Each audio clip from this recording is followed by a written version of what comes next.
Hi viewers, welcome back to Bengaluru travel vlog. நாம இன்னைக்கு Bangalore rural ஏரியால அமைஞ்சிருக்க ஒரு அற்புதமான திருக்கோயிலை பத்தி தான் பார்க்க போறோம்.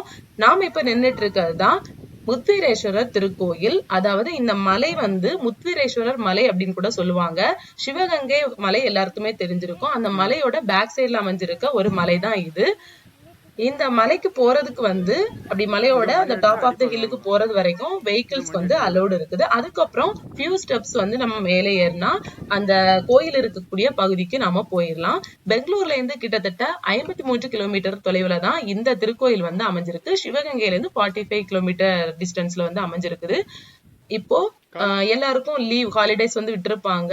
அதே மாதிரி நிறைய பேர் வீக்கெண்டுக்கு ட்ரிப் வந்து பிளான் பண்ணணும்னு நினைக்கிறவங்க, ஒரு ஹாஃப் டே ட்ரிப் வந்து பிளான் பண்ணணும்னு நினைக்கிறவங்களுக்கு இந்த பிளேஸ் வந்து ஒரு அழகான பிளேஸா வந்து இருக்கும். ஏன்னா இந்த கோயிலை சுத்தி முத்தி பாத்தீங்கன்னா அவ்வளவு அழகான சீனரியோட இருக்கும். ரொம்பவே அழகா இருக்கும். நம்ம வந்து பீஸ்ஃபுல்லா நம்ம மைண்டை வச்சுடணும்னா இந்த கோயில்ல அப்படி போய் சாமி எல்லாம் வழிபட்டுட்டு வந்து இங்க சீட்டிங் அரேஞ்ச்மெண்ட்ஸ் எல்லாமே போட்டு வச்சிருக்காங்க. நம்ம அதுல எல்லாம் உட்கார்ந்துட்டு இந்த சீனரியை பார்க்கும்போது ரொம்பவே அழகா இருக்கும். மார்னிங் டைம்ல இந்த இடத்துக்கு வந்தீங்கன்னா ரொம்பவே நல்லா இருக்கும் அப்படின்னு கூட சொல்லுவாங்க.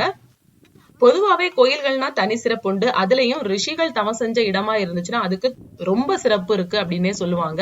இந்த மலையில 200 ஆண்டுகளுக்கு முன்னாடி வாழ்ந்த முதல் ரிஷி அப்படிங்கிறவங்க வந்து தவம் செஞ்சிருக்காங்க. சிவனை நோக்கி தவம் செஞ்சிருக்காங்க. வீரபத்ரருக்கு அப்படின்னு குறிப்பிட்டு கூட சொல்றாங்க.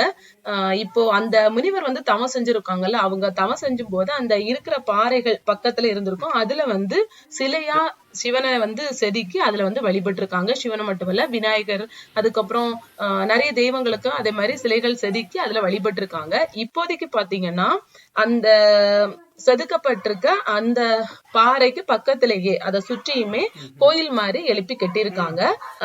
அந்த முனிவர் வந்து வழிபட்ட சிவன் அப்படிங்கறதுனாலதான் அந்த முனிவரோட அந்த ரிஷியோட பேர்லயே வழிபட்ட ஈஸ்வரன் அப்படிங்கறதுனால முத்வீரேஸ்வரர் அப்படிங்கிற பேர்ல வந்து இந்த கோயில் ஈஸ்வரர் வந்து வழிபடப்படுறாரு. கோவில்ல முத்கல் ரிஷியால உருவாக்கப்பட்ட வற்றாத நீரூற்று ஒண்ணு கூட இருக்குது. பவிர்த்த முத்கல் தீர்த்தம் பேர்ல கூட அழைக்கப்படுது. இயற்கை காட்சிகளோடு சேர்ந்து அமைந்த ஒரு அற்புதமான கோயில் தான் இது. பெங்களூர்ல இருந்தீங்கன்னா மிஸ் பண்ணாம இந்த கோயிலுக்கு போங்க.